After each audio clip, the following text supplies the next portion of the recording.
Շնորհակալ եմ ազգային ժողովի մեծարգո նախագահ, հարգելի փոխնախագահ, հարգելի պատգամավորներ, նախ թույլ տվեք առողջություն մաղթել կորոնավիրուսով վարակված մեր բոլոր պատգամավորներին եւ մեր բոլոր քաղաքացիներին եւ ես ավելի շատ կխոսեմ ոչ թե 19 թվականի կատարողականի թվային ցուցանիշների մասին, որովհետև արդեն բազմիցս այդ թեմաներով խոսել եմ, այլ կխոսեմ ավելի հրատապ այդ թվում բարձրացված հարցերի մասին։ Սկսեմ ժողովրդավարությունից։ Ընդամենը 1 ամիս առաջ ամենահեղինակավոր միջազգային կազմակերպությունը, որը հետևում է ազատությունների իրավիճակին, արձանագրեց, որ իր զեկույցների պատմության ընթացքում, ողջ պատմության ընթացքում գոյություն ունեցած այդ զեկույցի, Հայաստանը արձանագրել է երկարմյա ամենաբարձր առաջընթացը ժողովրդավարության, մարդու իրավունքների, խոսքի ազատության ոլորտում։ Եվ ընդհանրապես սա ամբողջ աշխարհի բոլոր կազմակերպությունների արձանագրումն է։ Մեզ այսօր խոսում են խոսքի ազատության սահմանափակումներից։ Ցույց տվեք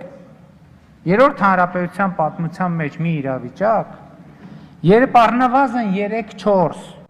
եթե ոչ 4-5, եթե ոչ 6-7 հեռուստաալիք կամ հեռուստաալիքով առավոտից իրիկու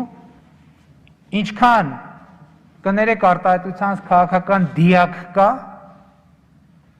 գարշահոտությունը տարածում երկրով մեկ։ Դուք խոսում եք կոնկրետ դեպքի մասին, ես բնականաբար կոնկրետ դեպքերով չեմ կարող գոնե ասպահին պարզաբանում տալ, եթե կարիք կլինի առաջիկա հարցուպատասխանի կամ ենթադրում եմ մարմինները կտան պարզաբանումներ, բայց դուք անուն տվեցիք եւ գիտեք այդ ձեր ելույթի ընթացքում ես մտքով գնացի 1999 թվականի հոկտեմբերի 27։ Գուցե ասոցիացիաները սխալ են, գուցե դետալներով անձանց աշխատանքի վայրի հետ կապված սխալվեմ, բայց 1999 թվականի հոկտեմբերի 27-ին ոչ անհայտ կուսակցությանը պատկանող, ոչ անհայտ թերթի վերջին էջում, որտեղ եթե չեմ սխալվում, աշխատում էր ձեր հիշատակած անձը կամ գուցե չէր աշխատում, էական չի, ձեր ելույթով ուղղակի ես հիշեցի։ 1999 թվականի հոկտեմբերի 27-ին ոչ անհայտ կուսակցությանը պատկանող ոչ անհայտ թերթի վերջին համարում տպագրվել էր Հանրապետության հրապարակի նկարը եւ այդ հրապարակի կենտրոնում դիակ, մարդկային դիակ, 1999 թվականի հոկտեմբերի 27-ին։ Եվ մինչև հիմա էլ առեղծված է, թե այդ ինչպես հենց այդ օրը, հենց այդ նկարը, կարծեմ կար նույնիսկ մակագրություն, համապատասխան լույս տեսավ այդ թերթում։ Գիտեք, այսօր եկեք նայենք, եկեք այլ կերպ տեսակետից նայենք, եկեք ինչպես ենք Հայաստանում խոսքի ազատության ինչ մակարդակ կա եւ խոսքի ազատություն ինչպես է օգտագործվում։ Այսօր առավոտ ես կառավարության նիստում առիթ ունեցա հիշատակել։ Արտակարգ դրության պայմաններում, երբ որ կորոնավիրուսի հետ կապված խոսքի ազատության սահմանափակումներ էին մտցել, ձեր քննադատությանը, մարդու իրավունքների պաշտպանի հորդորներին, նաեւ այլ հորդորների մենք ականջալուր լինելով եւ նաեւ ելնելով այն կախավարկածից, ասելով լավ ի վերջո սա իսկապես համազգային հարց է, սա կառավարություն ընդդիմություն հարց չի։ Հանեցինք խոսքի ազատության սահմանափակումները կորոնավիրուսի հետ կապված։ Եվ տեսեք թե ինչ սկսեց դրանից հետո։ Եվ այսօրվա իրավիճակի կարևորագույն պատճառներից մեկը հենց դա է, հենց կառավարության կայացած, այ որ ասում են սխալ, ինչ է կարել սխալ, այդ են կարել սխալ, ձեր հորդորներով, նաև ժողովրդավարական կառույցների հորդորներով, որ հանեք, որ մարդկանց այսօր այդ մամուլի ազատությունը, այդ սոցիալական ցանցերի ազատությունը, որից մենք չենք պատրաստվում հրաժարվել, բայց մենք չենք հրաժարվում բարձրաձայնել այդ մասին։ Մարդկանց մղում են մահվան։ Ընդ որում մարդկանց մղում են մահվան այդ իմ ասած գարշահոտությունը տարածող ուժերի ֆինանսավորմամբ, որովհետև այդ գարշահոտությունը տարածող ուժերը համարում են, որ ինչքան շատ մարդ վարակվի Հայաստանում կորոնավիրուսով, ինչքան շատ մարդ մահանա,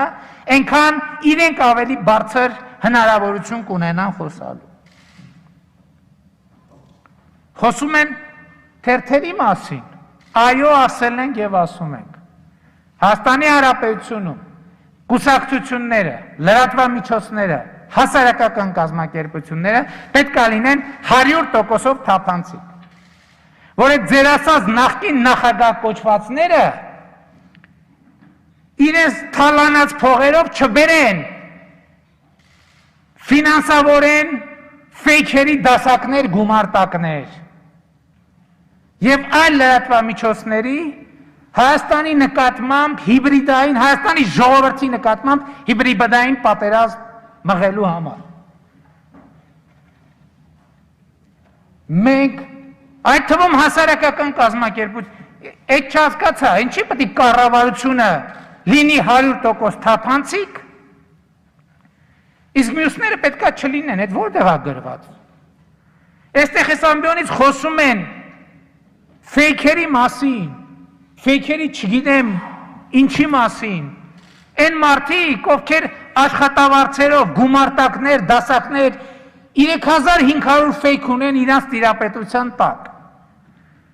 որը ղեկավարում է ազգային ժողովի պատգամավորի կողմից։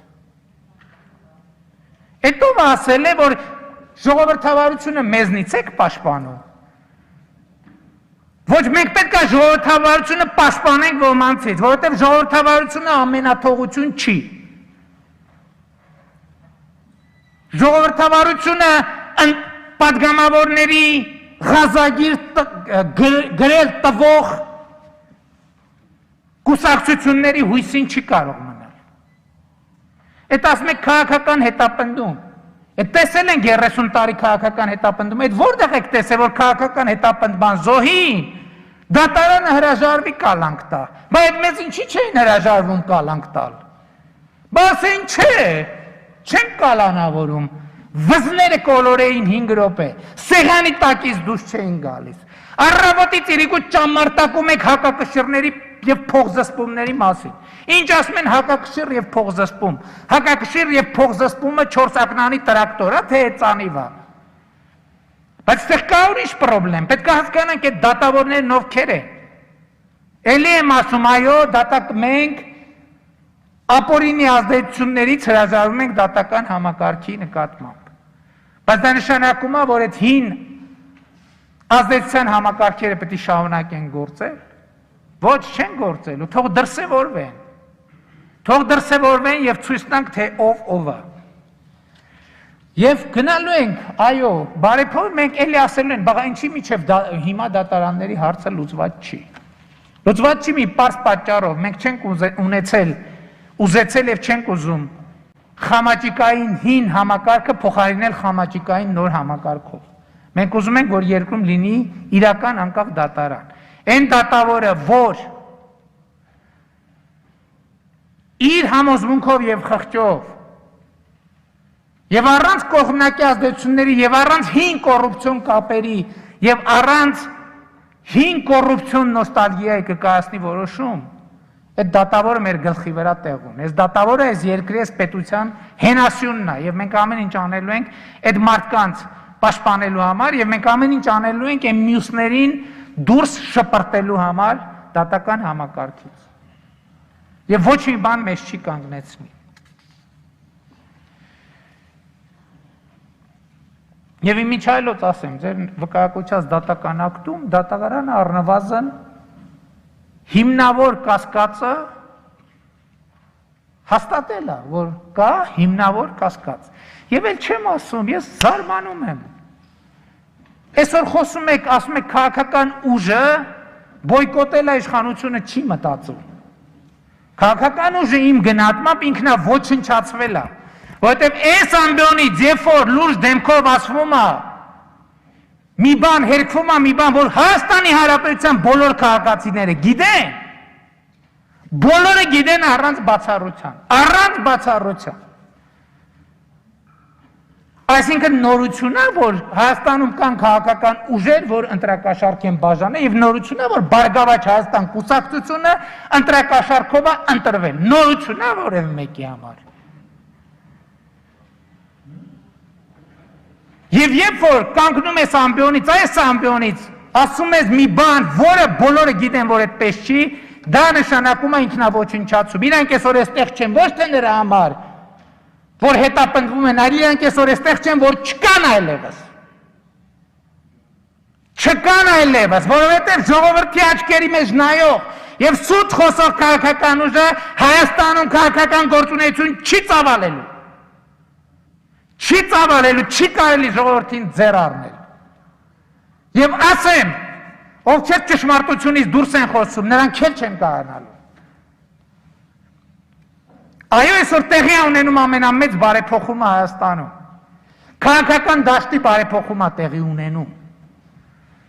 Եվ նրանք, ովքեր կուլիսներից մարիոնետների նման կառավարվել են, այլևս Հայաստանի քաղաքական դաշտում տեղ չեն ունենալու։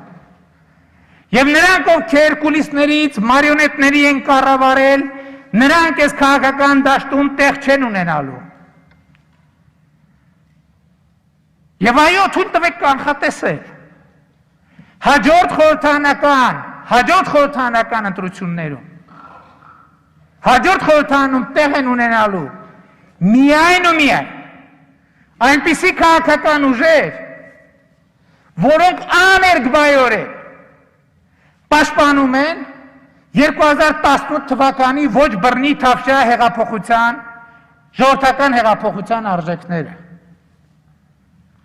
Սա չի նշանակում, որ լինելու է,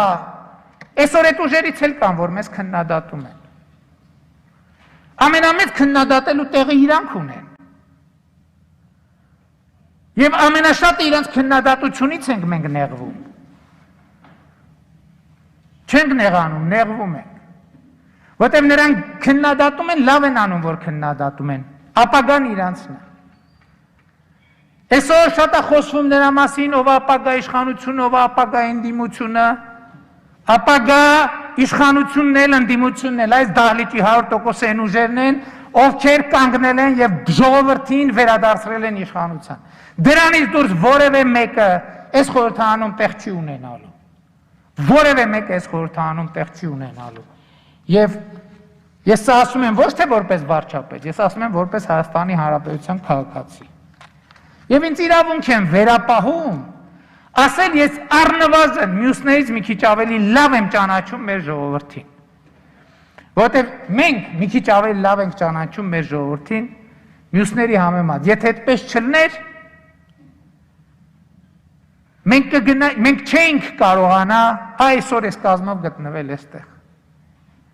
Որտեւ այն բոլորը երբ որ մտածում են, որ ժողովրդին կոտրել են, վերջնականապես խաբել են, ժողովրդի պայքարի ապրելու կամքը կոտրել են,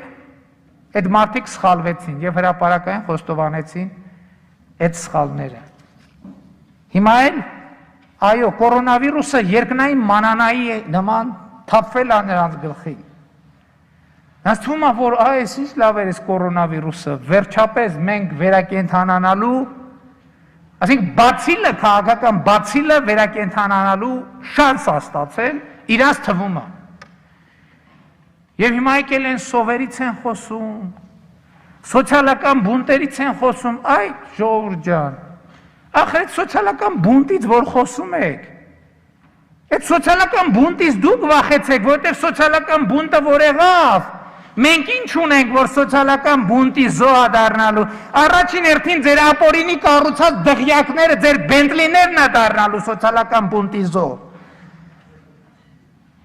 Ուզում եք սոցիալական բունտ։ հրահարեք սոցիալական բունտ։ Տենանք այդ սոցիալական բունտի արդյունքում դուք որտեղ եք հայտնվելու եւ ինչ դիրքով, որ շատ կարեւոր է։ Այսօր խոսում են, ասում են, ընդդիմությանը ճնշում են։ Եվ բանը հանրահավաքները արգելում են։ Մի նրբություն չեն բան արել, արձանագրել։ Այդ մեր հանրահավաքներն էլ են արգելում այս նույն տրամաբանությամբ։ Հետո տեսանք ձեր արած հանրահավաքը։ $5 միլիոն ծախսում եք, 200 հոգի մարդ եք կարում հավաքեք։ Կեսին է սպառնալով եւ այլն, եւ գալիս եք առած դիմակների կանգնում եք, ասում եք, չկա կորոնավիրուս։ Հիմա թևածում է, հիմա էլ պետք է ասեն իշխանությունը կորոնավիրուսը գցել է ընդդիմության ջանը, որ հիվանդանան, չկարենան իշխանափոխություն անեն։ Հիմա էլ ամաչում են ասեն, որ կորոնավիրուսով բան են արել, հիվանդացել են, ու հերթով հիվանդանում են։ Այ այդ ակցիայի մասնակիցները, որոնց մենք արգելված է։ Բայց հանրահավաք կանենք, ես կան, բա որ մենք արինք հանրահավաք։ Այդ դուք մեկ ձեկել եք հանրահավաքով եք վախեցնում։ Դուք եկեք մեզ փողով վախեցրեք։ Դուք եկեք վախեցրեք մեզ թալենելու ձեր կարողությամբ։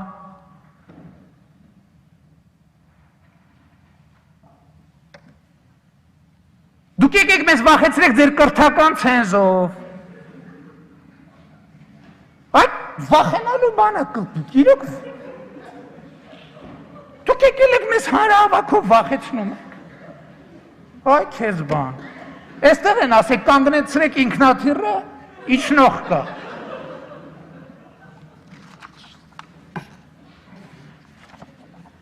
Քրեական գործերի մասին։ Հիմա էլ ասում են, բա, եթե այդ խուզարկությունը եղել է փետրվարին,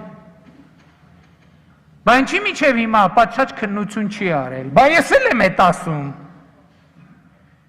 Ով ասում, որ այդ հարցը դուք եք տալիս, այդ հարցը ես եմ տալիս առաջին հերթին։ Եվ այդ հարցը պետք է պարզաբանվի։ Եվ այդ հարցը պարզաբանվել է, եւ այդ հարցի պարզաբանման արդյունքում է, որ նաեւ կայացվել են կոնկրետ որոշումներ, բայց ես տարի ու կես ասում եմ իրավապահ համակարգը պատշաճ ձևով չի քննում կոռուպցիոն եւ հարակից գործերը։ Բայց դրա մասին ենք ասում։ Քիչ հասկացա, կաշառքներ բաժանեն, երկրի կեսը սեփականաշնորհեն։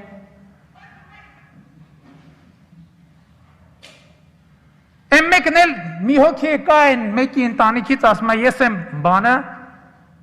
տղամարդը կուխն ու սեղանի տակից դուրս չեմ գալիս։ Մի հատ էլ ուրիշները խորհուրդ է տալիս, ասում է դուրս եկեք Facebook-ից եւ հաղորդակցվեք իրականության հետ, այ դու հələ կուխնուց դուրս արի, նոր ուրիշներին Facebook-ից դուրս գալու խորհուրդ տուր։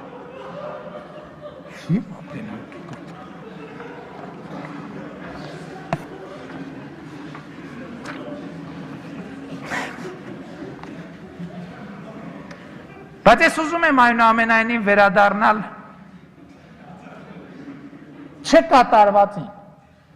չկատարվածին։ Այն միջալոց կապիտալ ծախսերի մասին, որ խոսում եք, ինձ թվում է, թե ես եմ խոսում։ Որովհետև կներեք չնեղանաք էլի հանկարծ։ Բայց դուք սկսել եք այդ կապիտալ ծախսերի մասին այդ հարցադրումներով խոսել։ Այն մի քանի իմ վարած խորհրդակցությունից եւ իմ հրապարակային ելույթներից հետո, երբ որ ես ճշգրիտ այդ նույն բանը ասել եմ, հա ճիշտ եք ասում, բայց այդ նույն կապիտալ ծախսերի, եթե այդ ուղղությամբ ենք գնում, բայց այդ բանի բանկային երաշխիքի մասին ինչի եք անընդհատ խոսում, ժողովուրդ ջան։ Որովհետև դա ամենակարևոր գործոններից է, որ մենք չենք կարողանում կապիտալ ծախսերի որակը բարձրացնել եւ կատարողականը բարձրացնել։ Որովհետև գալիս են մրցույթ են հաղթում, 1 միլիոնանոց գործը գալիս են 30,000-ով հաղթում են, հետո չեն անում, հետո անում են անորակ։ Չենք ընդունում այդ գործը, որը գալիս է որակով անորակ գործը ինչի պետք է ընդունենք, որը գալիս է կատարման դեմը գրվում է 0։ Բայց ես այնուամենայնիվ ուզում եմ վերադառնամ 2019-ի բյուջեի ամենաչկատարվածի։ Դա կոռուպցիոն գումարների վերադարձն է։ Եվ ընդ որում առաջին հերթին անվտանգության ոլորտի հետ առնչություն ունի, որովհետև ես նախընտրական շրջանում ասել եմ, որ առաջիկա տարիներին մենք պետքա 1.2 միլիարդ դոլար ի վիճակի լինենք դնել զինված ուժերի եւ մեր անվտանգության բարձրացման վրա, եւ այդ գումարները պետքա գոյանան կոռումպացված, գողացված գումարների վերադարձից։ Այս ամեն ինչի մեջ ուրիշ բան մի փնտրեք։ Այս ամեն ինչի հիմքը եւ անկյունակարը սա է։ Կոռուպցիոն համակարգը ամենաշատը սիրում է փողը եւ իրանք չեն ուզում իրանք փողից հրաժարվել։ Ապօրինի գույքի բռնագանձման մասին օրենք է ընդունվել, որը շուտով կսկսի կիրառվել։ Կոռուպցիոն գործերով հսկայական հաջողություններ կան փաստական մասով, բայց ունենք նաև իրավական բնույթի խնդիրներ, որոնք հիմա պիտի փորձենք լուծել, դա օրենսդրական է, դա նախադեպային է, իմիջայլոց ասեմ այդ խնդիրները մինչև հիմա գոյություն ունեն, օրինակ փողերի լվացման հոդվածի հետ կապված, մինչև հիմա գոյություն ունեն Եվրամիությունում, ամբողջ աշխարհում, եւ հիմա դատական պրակտիկա է փոխվում ամբողջ աշխարհում, որպեսզի այս ուղղություններով գործերը հնարավորինս առաջ գնան։ Եվ նրանք հիմա ինչ են անում։ Ձևը գտել են։ Ուզում են մեզ ներքաշել մի հատ անիմաստ խոսակցության մեջ։ Մենք ասում ենք օրինակ Ձորահեկը գողացել եք, Սերժ Սարգսյանի ընտանիք։ Սպայկա ընկերությունով մաքսանենգություն եք արել, Սերժ Սարգսյանի ընտանիք։ Հիլտոն հյուրանոցը ձերն է, Օպերա Սյուիթ հյուրանոցը ձերն է, Հայաստանի լրատվական դաշտը սեփականատերերի ծստեության զորով խլել եք, Արմենիա հեռուստաընկերություն, Շանթ հեռուստաընկերություն, այլ հեռուստաընկերություններ։ Մենք ասում ենք, որ ընտրությունների կեղծման համակարգ է գոյություն ունեցել, որը Սերժ Սարգսյանի ընտանիքն է ղեկավարել։ Սկսած սոցիոլոգիական հարցումներից, վերջացրած էքզիտ փուլերով, վերջացրած կոնկրետ ընտրական տեղամասերում, ընտրական միջադեպեր բեմադրելով, այդ որ մենք ընդդիմադիր լրագրող վազում են, ասում են, ես ինչ տեղամասում ընտրակեղծի կա, Հայաստանի բոլոր լրագրողներն ու դիտորդները վազում էին այդտեղ։ Դա Սերժ Սարգսյանի ընտանիքից մշակված ծրագիր եւ պլան է եղել, որ բոլորին կենտրոնացնեն, ենթադրենք 1-04 տեղամասում, ի 05-ում, 06-ում, 07-ում, 08-ում, 09-ում այդ ընթացքում շահգամը իր գործը անում էր։ Ու այդ ոնց է բեմադրվել, եղել է, որ ուրիշի անձնագրով քվեարկության փորձ, լրագրող բռնվել է, ընտրակեղծարարը բռնվել է, ուրիշի անձնագրով քվեարկության փորձի ժամանակ բնականաբար բոլոր դիտորդները միջազգային, տեղական, սպեցնազով, բանով գնում են ընդեղ, վերջում ինչ է պարզվում, պարզվում է, որ 50-ամյա քաղաքացին սխալմամբ վերցրել էր կնոջ անձնագիրը։ Ու այդ 50-ամյա քաղաքացու ազգանունը նախապես որոշված է եղել Հանրապետականի Այդի Սերժ Սարգսյանի ընտանիքի կողմից, ասել են ուրեմն քաղաքացի ջան, այս ինչ օրը պատահաբար, այս ինչ ժամին կվերցնես, պատահաբար կվերցնես ոչ թե քո այլ կնոջդ, Անձնագիրը կգնաս, կտաս, հետո աղմուկ կլինի սկզբից, այսինքն բեմադրությունը մի ժամ, մինչև մյուս տեղամասերում հարցերը լուծեն։ Հա, հիմա ինչ են, մեզ ասում են, դուք մաքսանենգություն եք անում։ Հիմա ինչի է, ասենք, ինչի է գնալով ավելի կոնկրետանում իմ ընտանիքի վրա, որ մենք մաքսանենք ենք, որ մենք կոռուպցիոներ ենք, որ մենք ռեկետիր ենք եւ այլն։ Այսինքն մեզնից ուզում են ստանան իրենց կերպարը, պատկերացրիք, չէ՞, իրենք հասկացել են, որ իրենց կերպարն է հեղափոխության հիմնական բանը, շարժիչ ուժը։ Իրանք քանի որ ուզում են հեղափոխություն անեն, ուզում են, որ այդ ազատ լրատվամիջոցների ձեռամբ ինձնից կերտեն Սերժ Սարգսյան, ինձնից կերտեն մի հատ իրանց նման մի հատ չարժի չէ բառը ասել ազգային ժողովի ամբիոնից, ասենք մի հատ եղկելի կերպար,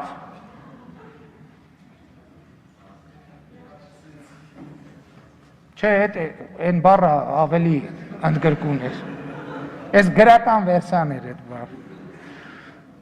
սա նրանց ամբողջ նպատակը, բայց այդ նպատակը չի անցնի, որովհետև